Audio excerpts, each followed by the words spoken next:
how to connect Zebronics Soundbar to mobile using Bluetooth pair.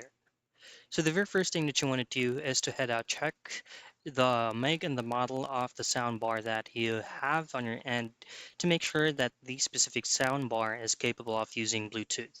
So as you can see, a ZebJuke 10,000 actually here is a Bluetooth supported.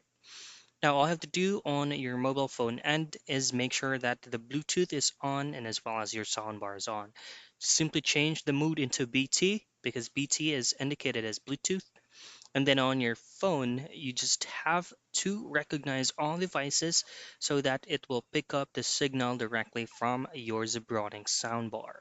Now, once you've successfully paired it, make sure that it is properly saved to your phone so that on the future use, you won't be able to set it up again. And that's it. That's how you connect Zebronics soundbar into mobile phone using Bluetooth pair.